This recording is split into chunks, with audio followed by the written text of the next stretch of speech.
Welcome to our comprehensive guide on how to enable retweets notifications in X. If you want to be instantly notified whenever someone retweets your tweets or when there are retweets tailored for you, you've come to the right place. Stay connected and informed with this step-by-step guide. Let's get started. Step 1. Open the X app on your device. Once launched, you'll find yourself on the main screen. Step 2. Locate the account icon positioned at the top right corner of the screen. Tap on it to access your account settings. Step 3. In the Account Settings menu, tap on Settings and Support. This action will open a drawer with additional options. Step 4. From the drawer, tap on Setting and Privacy. This will take you to a new screen where you can manage various settings. Step 5. On the new screen, tap on Notifications, and then tap on Preferences.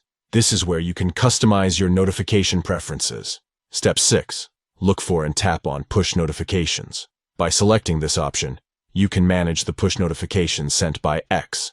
Step 7. Finally, tap on Retweets, and then select Tailored for You. This action will enable retweets notifications specifically tailored to your preferences. Congratulations, you have successfully enabled retweets notifications in X, ensuring that you stay in the loop whenever someone retweets your tweets or when there are retweets tailored to your interests. Thank you for watching, and may you enjoy staying connected and informed with retweets notifications in X.